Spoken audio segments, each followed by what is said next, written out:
After being widowed for 20 years, I introduced my new boyfriend at the family Christmas gathering. My three grown children, however, tore into me in front of everyone. They said I wasn't thinking clearly, accused me of wanting to give my property to someone outside the family, and even called me shameless, claiming I was ruining the family reputation. They told me to get out, saying this house no longer welcomed me. 3 months later, one by one, they showed up at my door, luggage in hand, crying and begging to come back. But this time, I only opened the door for those who truly deserved it. I looked out the kitchen window. The Christmas lights were already hung along the street, casting a warm, joyful glow. I placed the last batch of gingerbread into the tin, secured the lid, and let out a deep sigh. This Christmas felt different. For the first time in 20 years, I felt like I was finally doing something for myself. Walter sat on the old sofa in the living room, wearing his round glasses, holding my nearly worn-out book in his hands, a small smile playing on his lips as he came across a particularly beautiful line. Noticing me watching him, he set the book down and raised his coffee cup toward me. "Need me to try one?" he asked gently, his voice light and teasing. I smiled and walked over, handing him a slightly imperfect gingerbread corner. He took a bite, nodding as though seriously judging a contestant's entry. "You know," he said, "it's perfect, full of that home flavor." I sat beside him, leaning my shoulder against his. The room was silent, no background music, just the ticking of the clock on the wall and the gentle crunching sound of Walter chewing his cookie. "Are you sure you're ready?" I whispered. "Ready for tomorrow?" he asked, lowering his voice. "Yeah." He smiled and lightly covered my hand with his. "Maggie, they're your children. You don't need to apologize for finding love." I didn't respond right away. I just stared at the Christmas lights on the mantel, pausing for a few seconds in silence. I knew I shouldn't apologize, but that old, unfounded guilt still lingered. When Frank died 20 years ago, James had just graduated from college, Amy was still at community college, and Ethan hadn't even gotten his driver's license yet. I had dedicated my whole life to them. I worked during the day, cooked at night, and babysat for them during the holidays, never once considering a fresh start. Back then, I even thought widowhood was a luxury I couldn't afford. But then that day in the library, the one near the harbor with its old wooden floors, I was flipping through books in the poetry section, and Walter was across from me. He was looking for a collection of Emily Dickinson's poems. I remember he suddenly looked up and asked seriously, "Do you think when she wrote, 'Hope is the thing with feathers,' she was comforting herself or someone else?" I looked into his eyes, and it was like I suddenly understood a language I hadn't known before. It wasn't falling in love, but understanding. That understanding was more steady, deeper, and longer-lasting than love. That year we watched 17 classic films together, 3 of them at an outdoor screening at the museum. We went to the Rose Garden in Santa Barbara, where he bought me an old wooden comb, saying it was classic and beautiful. He also joined me in revisiting flea markets, helping me rediscover the hobbies I had before motherhood: painting, gardening, opera. He said my laughter was more valuable than the treasures in the museum. Now, I wanted to introduce this man to my children. I wanted to say, "You don't have to like him, but please respect him and respect my decision, because he is the truest joy I have right now." Walter seemed to sense I had drifted back into my memories. He turned toward me. "What's worrying you now?" I shook my head. "I just don't want tomorrow to feel like Judgment Day." He stood up, picking up the small gift bags I'd prepared for each of the kids, each one adorned with a note I'd handwritten myself. James was a collection of old movie tickets, Amy's was a deep green scarf I'd knitted from wool, and Ethan's was a limited edition jazz vinyl. "You're too kind," Walter murmured. "They won't turn down a mother who's this gentle and dignified, but they might reject a widow who remarried," I mumbled, my voice nearly swallowed by the couch. He paused for a few seconds, then gently placed the gifts back on the table, helping me to my feet. "Let them reject us, Maggie. Tomorrow we'll walk into their home not to beg for their acceptance, but to proudly show them our happiness. I nodded. The sea breeze outside suddenly turned gentle, like an old blanket quietly wrapping around my shoulders. I knew tomorrow I would tell myself I had followed the rules long enough. It's time to make decisions for myself. By the time we arrived at James' house, Christmas carols were already playing in the living room. Their decorations were always well thought out. The star at the top of the tree, encrusted with red jewels, was something I had given them over a decade ago, back when James and his now-arranged wife had just moved into this 3-story house. That star still sat on top, but no one ever mentioned where it had come from. Walter and I stood at the door and rang the bell. He gave my hand a reassuring squeeze, small, but enough to settle my nerves. Amy opened the door. She was wearing a bright red sweater, and her smile faltered for a brief second when she saw Walter. "Hi, Mom," she said, her voice flat. She glanced at Walter. "You are." I was about to speak when James' voice called from inside. "Is that you, Mom?" He walked out, dressed in a sharp suit, a white shirt crisply pressed. He looked like he was ready for a client meeting, not a casual family gathering. He stood at the door, looked at Walter, and his expression was devoid of surprise, more of a cold, assessing gaze. "Come on in," he said, his tone indifferent. As we stepped inside, Ethan popped his head out from the kitchen, a chunk of cheese still in his mouth. He stopped when he saw Walter, frowned, and didn't say anything. I cleared my throat and said, "Kids, I'd like to take this opportunity at our Christmas gathering to introduce someone very important to me." "Important?" James asked immediately, his voice devoid of hesitation. I nodded and motioned to Walter. "I'm Walter Hayes," he smiled. "It's a pleasure to meet your family." Ethan set the cheese down, leaned against the kitchen door frame, and gave us an impatient look. Amy smiled politely but lowered her gaze, clearly not wanting to engage. James sank into the sofa with a deep sigh. "Mom, do you realize how old you are?" he said without even looking at me. I was stunned, but before I could respond, he added, "You want to spend your later years with a stranger? You really think we're going to support you in this?" "James, please." I tried to keep my voice steady. "Walter is not a stranger. We've known each other for a year. I just want you to meet him to understand." "Understand?" Amy suddenly scoffed. "If we all acted like you dating at over 60, what would people think of us?" Ethan interrupted, "Do you think you're still 30? Let me tell you the truth, Mom. Nobody is going to want to clean up your mess if you end up with health issues or money problems. Are we supposed to step in again?" I stood frozen, feeling like my feet were nailed to the floor. "I'm not asking you to step in. I just want to share my life with you, my joy, the happiness I found with someone I respect and care about." I controlled my emotions as best I could. James stood up, took a step closer, and his voice became sharper. "So you're planning on transferring your house, your retirement, even the deeds to our family home into his name?" "I never said that." I stared at him incredulously. They didn't know that Walter, a retired history professor, was financially more secure than I was. "But you've thought about it, haven't you?" he pressed. "Everything you've worked for all these years, isn't it all for this family?" I suddenly felt my throat tighten but forced myself to speak calmly. "Everything I've done was out of my own will, but that doesn't mean you get to decide how I live the rest of my life." "Fine, do whatever you want." Amy crossed her arms. "But don't expect us to support you, and don't try to use family to gild us." Ethan sneered. "I really don't get it. Why bring an old man here as your Christmas guest, expecting us to pretend to welcome him? You're just shameless." The room fell silent. The only sound was Silent Night still playing softly from the speakers. Walter gently tugged at my arm, his voice soft. "Let's go." But just as we turned to leave, James threw out one last blow that shattered any remaining hope. "Don't come back. Remember, this house doesn't welcome a foolish, love-struck mother. You'll ruin our family's reputation." I stopped in my tracks and turned to face him, staring at him for several seconds.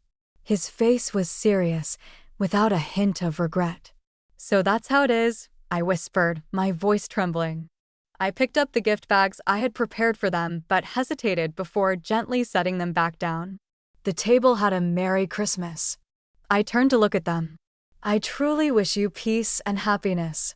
I took Walter's hand and we walked out of the house, the one I had once carefully decorated for Christmas. The door slammed behind us and the wind had picked up, making the porch lights flicker. Walter pulled me into an embrace. "Are you okay?" I didn't say anything. I just nodded. I wasn't sure whether I was trembling with anger or coldness. In that moment, I realized one thing. After 20 years of raising 3 children, I had never taught them how to respect me. By the time we got home, it was completely dark outside. Walter insisted on driving me home, saying it might be too hard for me to be alone. I had been stubborn, telling him I was fine, but the moment I inserted the key into the lock, my hand couldn't help but tremble. The living room was pitch black. I didn't turn on the lights. I simply took off my coat and hung it on the hook by the door, then sat down on the sofa, staring at the blank wall. Walter sat beside me, silent, not rushing to say anything. He always knew when to remain quiet. The words from my children still echoed in my mind. "You're shameless. Don't expect us to support you. You're ruining the family name." Each of these words felt like a small knife, none fatal, but all piercing deep into my bones. I always thought, though our relationship wasn't perfect, my bond with my children was solid. I had done so much for them. When James was a child and often got sick, I stayed up all night by his side. When Amy almost ran out of money for rent in college, I scraped together money to pay it. Ethan still uses the secondary card I gave him to pay off credit bills, and not once has he said, "Thank you." No, just because I started a late-life romance, they treated me like I had committed an unforgivable crime. They wouldn't even listen to a word of explanation. I wiped my face, trying to calm myself, but the tears kept falling. Walter reached out and pulled me into his arms. I leaned against his shoulder without saying a word. He didn't speak either, just gently patted my back, slow and steady.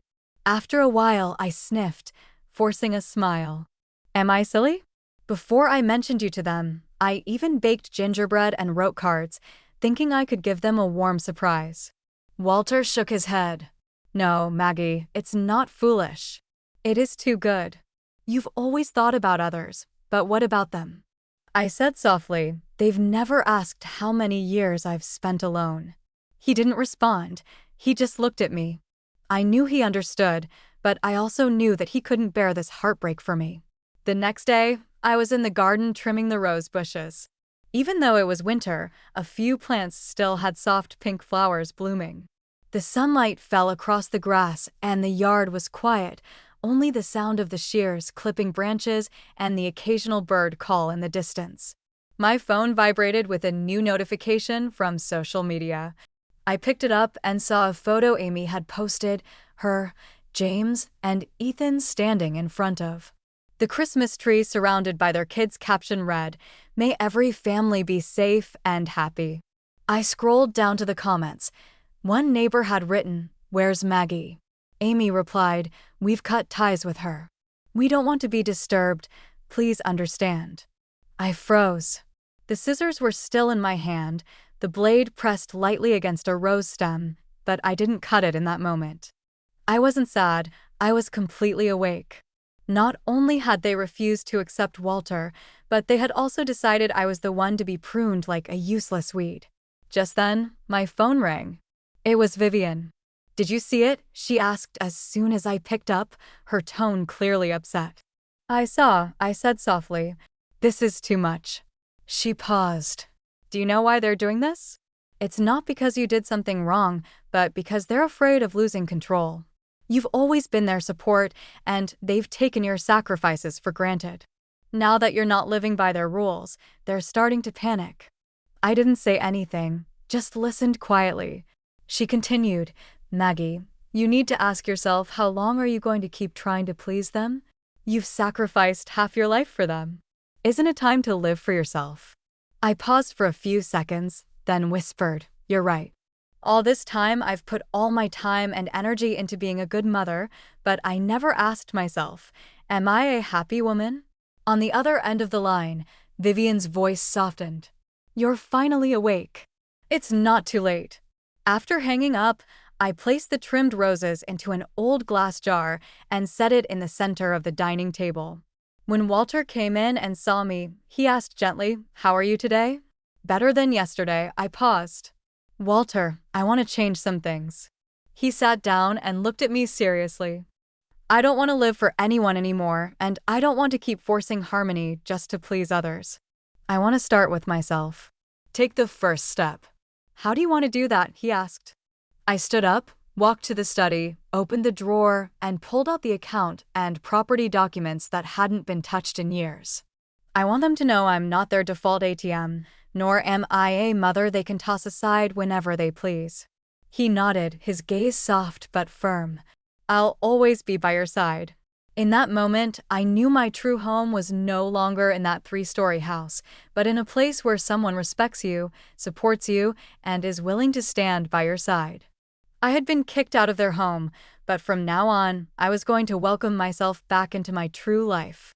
I spent the entire afternoon organizing all the financial transactions between me and my children. One by one, I had never done something like this before.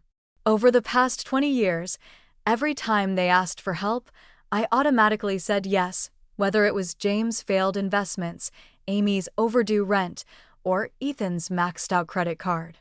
I'd always thought, they're my children. I can't just ignore them. But now I finally understood some of that helping wasn't out of love. It was out of a guilt-driven habit. That habitual self-sacrifice was an invisible shackle. I thought it was family love, but in truth, it was self-exploitation.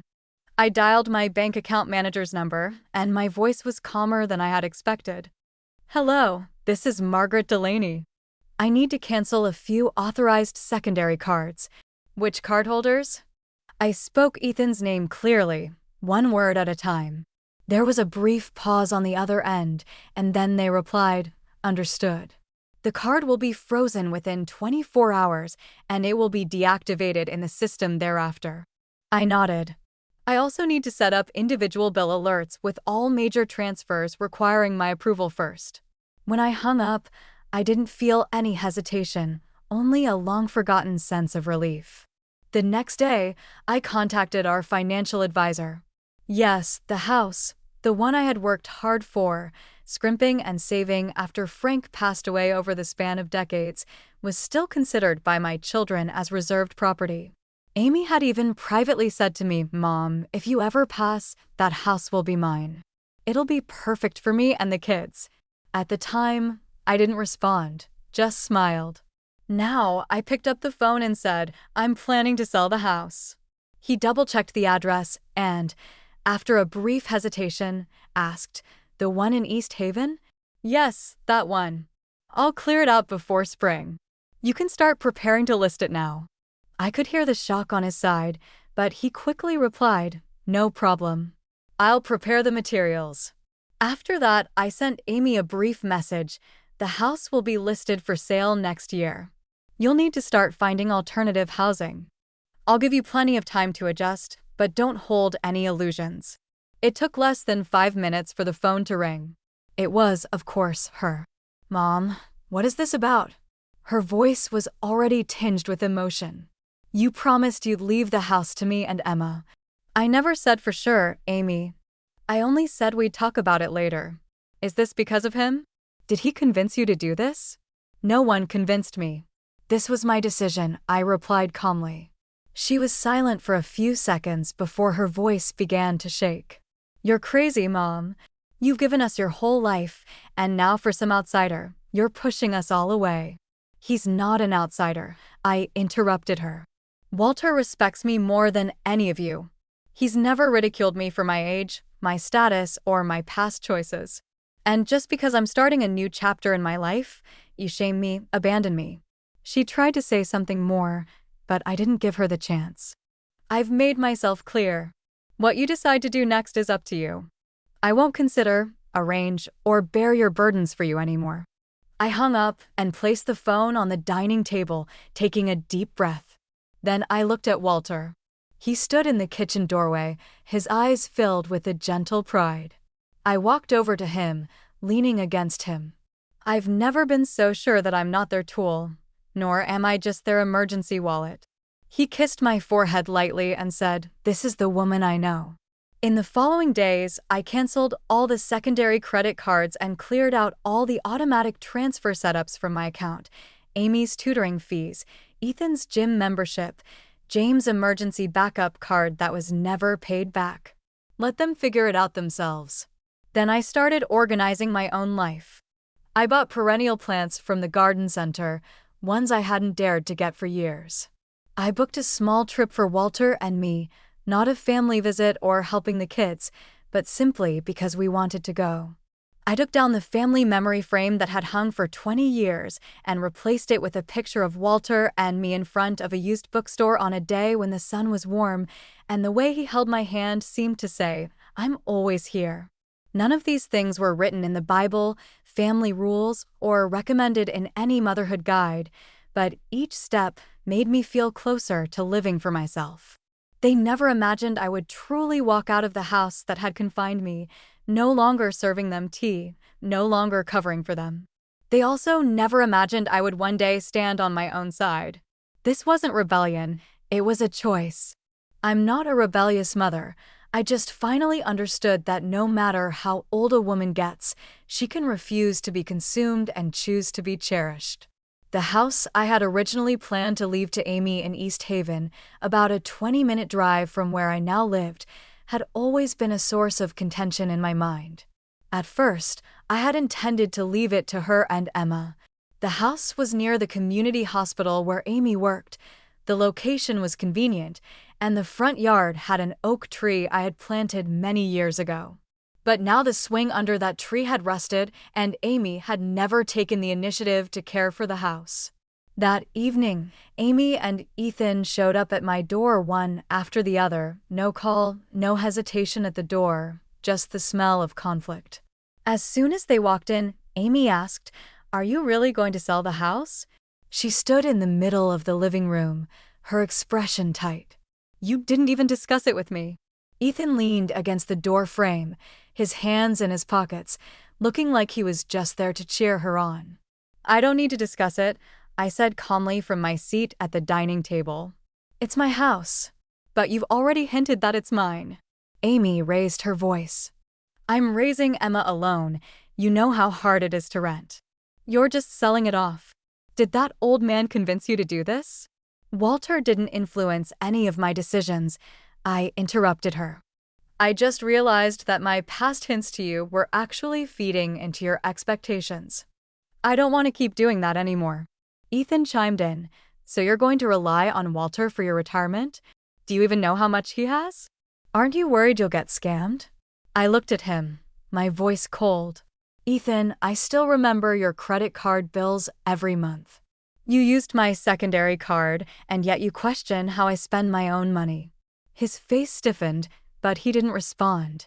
I stood up and pulled several documents from the drawer, and placed them in front of them. "These are copies of the bank statements I just pulled. You can see for yourselves how much I've transferred to you, how many bills I've paid, and how many insurance policies I've bought for you in the past 5 years. Amy looked down, flipping through the pages, her expression darkening with each turn. "You're not kids anymore, Ethan. You're in your 30s, Amy. You're a mother yourself. What I've done for you wasn't an obligation, it was out of love. But love isn't a given." I watched them both, silent, not daring to argue. "I'm canceling all the secondary cards starting next month. I won't be paying your bills, your insurance, or your tuition. Not a single penny." Amy slammed her hand on the table, unable to contain her anger. "Are you out of your mind? You're giving your whole life to some outsider. And who else do you think would be willing to take care of you?" Ethan shouted back, almost mocking. "When he gets sick and leaves you, you'll regret it." The last shred of warmth in my heart shattered. I slowly stood up and looked at them. "Did you ever think about the 20 years of loneliness I've spent living alone? Did you ever wonder who stood by my side when I needed companionship? They were about to say something more, but Walter's voice suddenly came from the hallway. I'm here. He was wearing a gray wool cardigan, his tone not loud, but clear enough to cut through the tension. I haven't spent a single penny of hers, he said. In fact, I opened a new medical fund account for her joint account. It was my idea. He looked at Amy. Did you know I was planning on giving Emma an education trust as a welcome gift? As a gesture of my desire to be part of this family? But it seems I'm not welcome. Amy's expression shifted, and she was about to come up with a response, but Walter didn't wait for her. It doesn't matter if you don't welcome me, he said, his voice firm. But you will not disrespect her, that I cannot accept. He turned and walked back into the kitchen. I looked at Amy and Ethan, not saying another word, just pointing to the door. You should leave. Mom, can't you reconsider? Amy's voice softened slightly, like she was trying to salvage something. I interrupted her. Don't say anything. I'm very clear now. What you care about has never been me as a person, but what I can provide. They stood there motionless. I took a deep breath, walked over, and opened the door for them. I won't kick you out of my life, but I will not let you control my life anymore. They finally left, and when the door slammed shut behind them, I sat down in the chair, unmoving. Walter came over, placing a cup in front of me. It was my favorite lemon tea, the steam gently rising from the cup. This time you've truly let go, he said. I nodded. I don't owe them anymore. I've paid my dues, I whispered.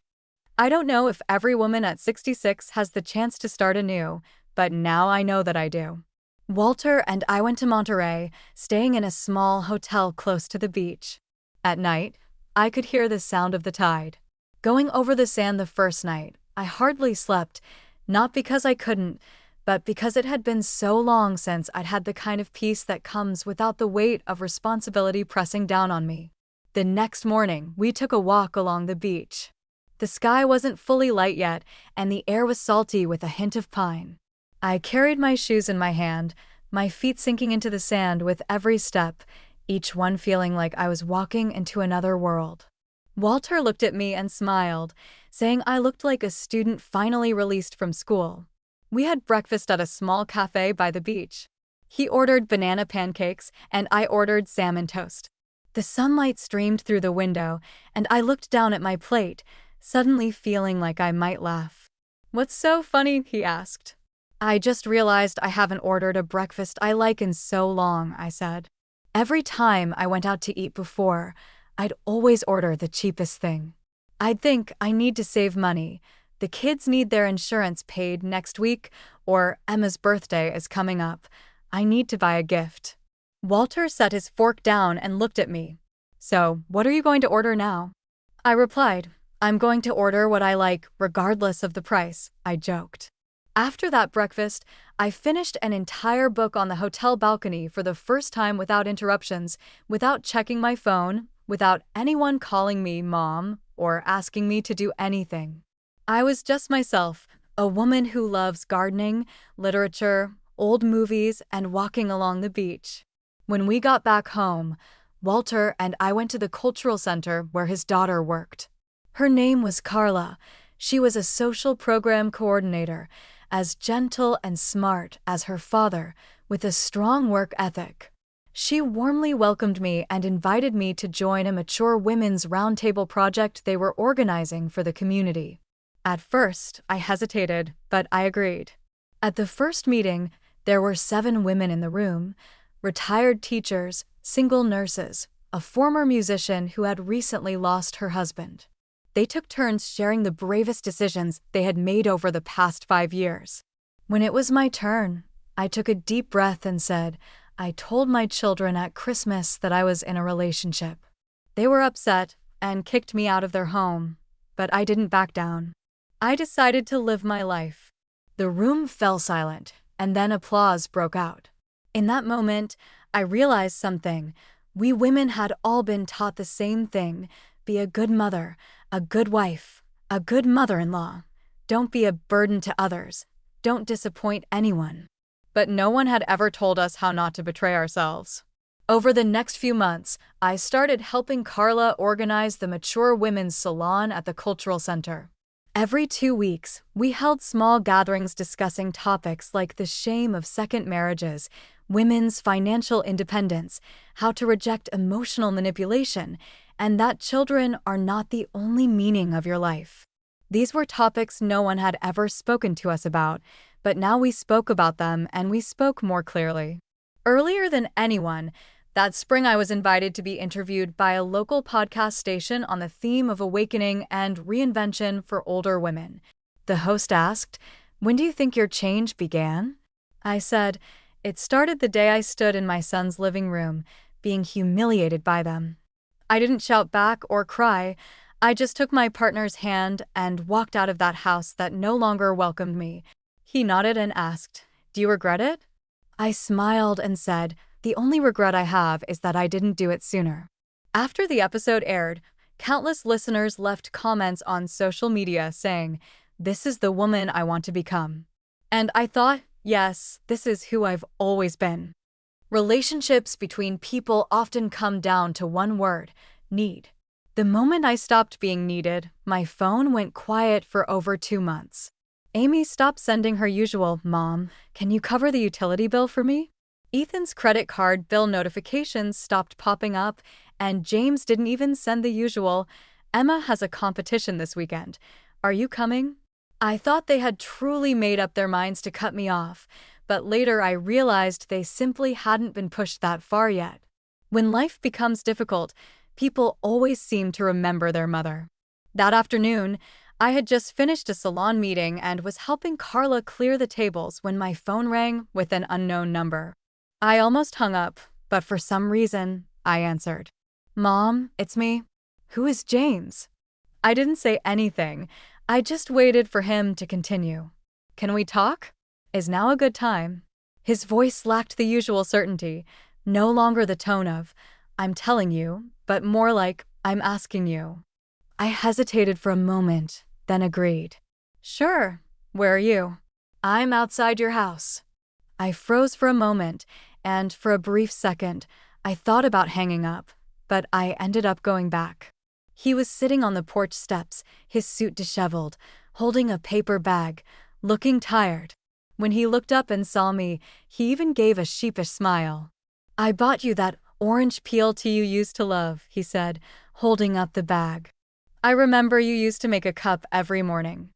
I didn't take the tea, nor did I respond to his, "I remember." "What's going on?" I asked, walking past him and into the house. He followed without me inviting him. He stood by the kitchen door, not sitting down. "I want to apologize," he said. "The last time we spoke, what I said was really harsh." "I know you were angry." "I wasn't angry," I interrupted. "I was hurt." He nodded, avoiding my gaze. "How's the divorce with Mary going?" I changed the subject. He looked up as if I'd pricked him. "How did you know?" I didn't know, but I could guess. He smiled bitterly. "I lost the case. Mary got the house and half of the money in our account. I'm renting a place for now, and the company is laying off people. My project got cut." I didn't speak. I just watched him. "You know what I regret the most?" His voice dropped. "It's not the divorce, not the money. It's that I thought you having a relationship was something to be ashamed of. Something I stirred, but I didn't show it. I cared too much about how others saw me, too much about what my mother was supposed to be like. But I never asked you what you wanted." He paused. "I'm not a good son." I was silent for a while before softly replying, "I don't want to talk about good or bad anymore. Those were the standards when you were a child. You're an adult now, and you need to take responsibility for the choices you make." He nodded. "I know. So are you here today because you want me to forgive you, or because you want me to help you?" He gave a wry smile. "Both, I guess." I looked at him for a few seconds, my voice soft but clear. "You're here because you regret it, not because you truly understand you need help. But that doesn't mean you deserve me to sacrifice again." He understood but didn't speak immediately. "You came here with a paper bag of tea thinking I'd forget how you insulted me that day." My tone didn't waver. I haven't forgotten how you humiliated me in front of Walter, how you called me love-struck. His face hardened, and he said nothing. I'm not heartless, I leaned against the counter. I'm also a mother who deserves respect. You've only ever thought of me when you needed me, but when I needed you to stand by me, you were the first to step away. The room fell silent. Then he spoke quietly, I'm willing to move back home and take care of you. I paused, looking at him, then asked slowly, are you doing it because you want to take care of me or because you have nowhere else to go? He didn't answer, but his eyes betrayed him. I nodded. Then you don't need to. He stood still as if he wanted to say something more, but in the end, said nothing. When he left, he didn't look back. That night, I made myself a cup of the orange peel tea. I didn't cry anymore because I finally understood family is not a debt and forgiveness is not an obligation. A few days later, James and Amy showed up, no phone call, no text message. She just showed up at my door with Emma in tow, carrying a shabby storage box. Emma was wrapped in a blanket too thin for the cold, her face red from the chill. My first instinct was to feel sorry for her, but that wave of sympathy rose only to be pushed back down by memories. Amy spoke first. Mom, I just need to stay for a few days until I find a new place. I looked at her. How did you suddenly end up moving out? She avoided my gaze. The landlord suddenly decided to raise the rent when signing a new contract. I nodded. You know the houses on the market, right? The one in East Haven? You once said that was going to be your and Emma's future home. She nodded, her voice barely a whisper. I know. I paused, then looked down at her. You're still hoping to move back in, aren't you? She bit her lip. Do you have to phrase it like that? I'm just asking, I said, opening the door a little wider. Come in. Emma's freezing. She stepped inside, sat on the sofa, and Emma crawled onto my lap, softly calling me Grandma. I stroked her hair, not saying anything.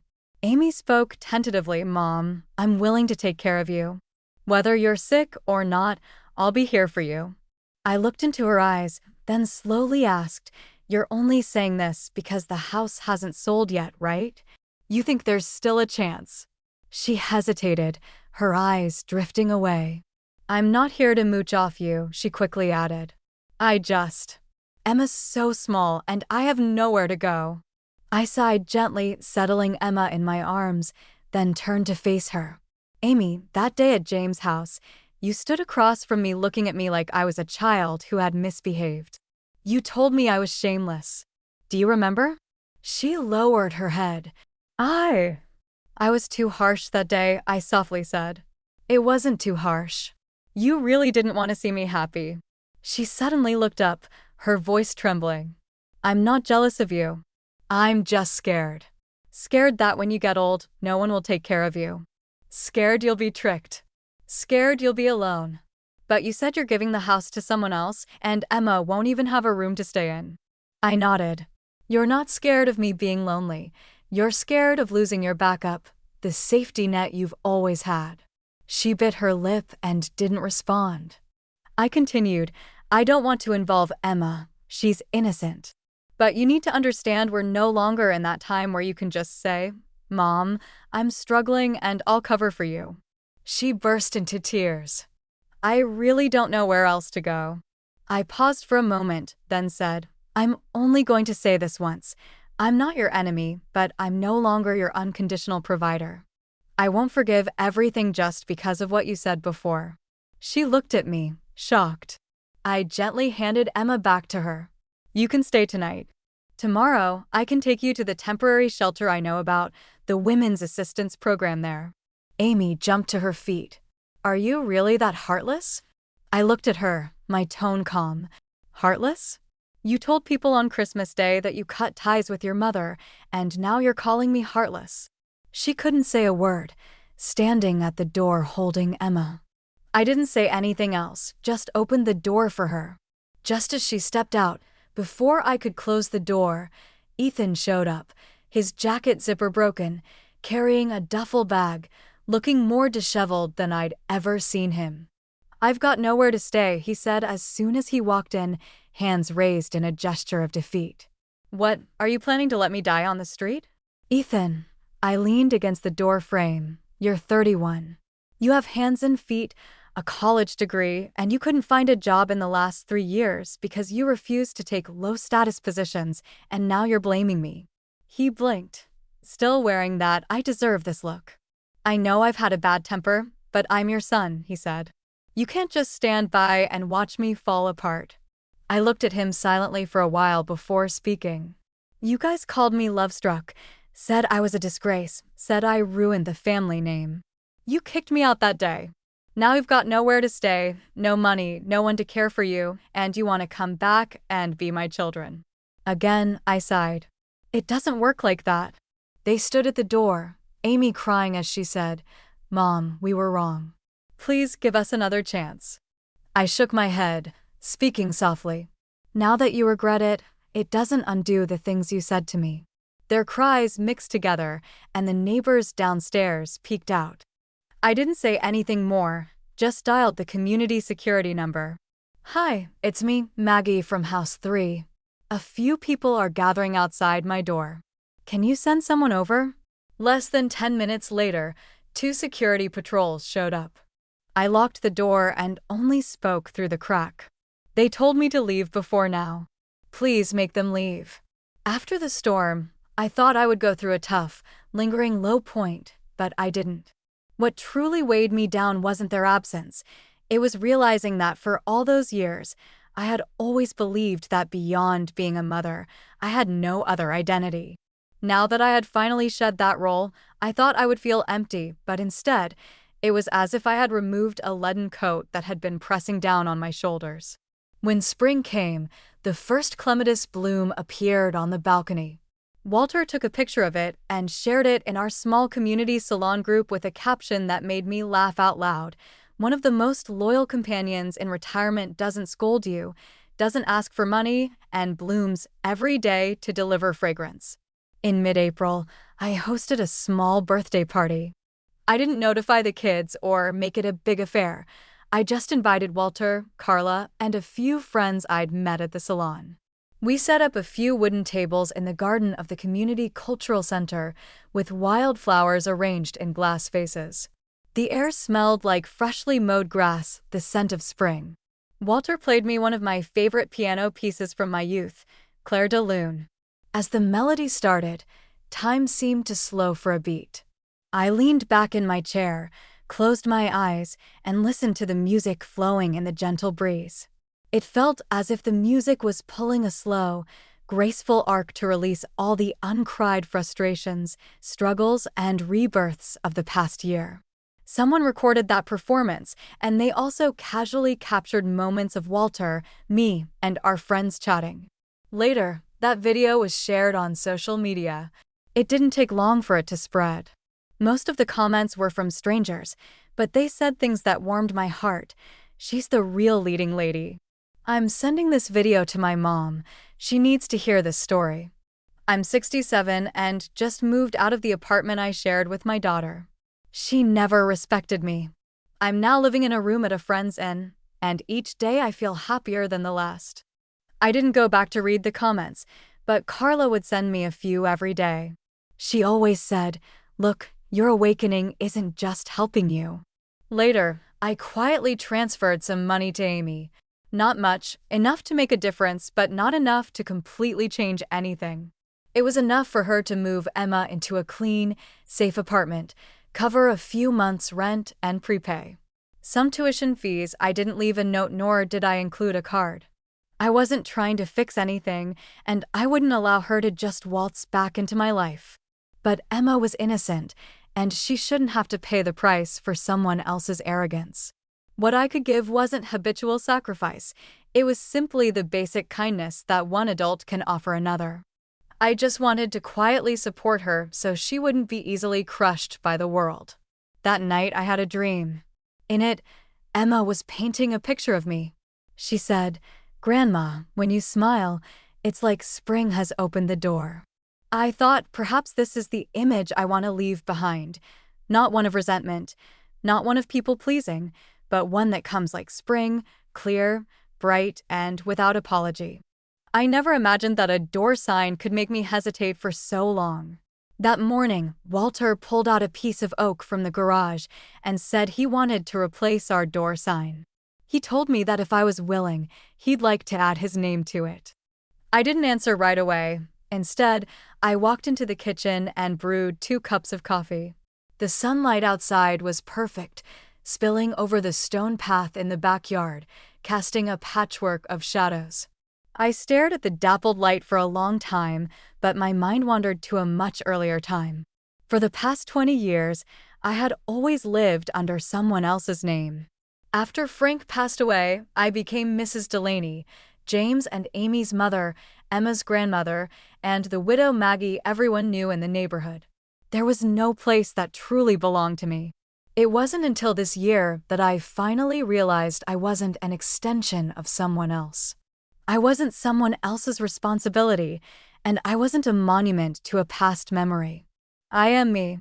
I walked out of the kitchen and handed Walter his coffee.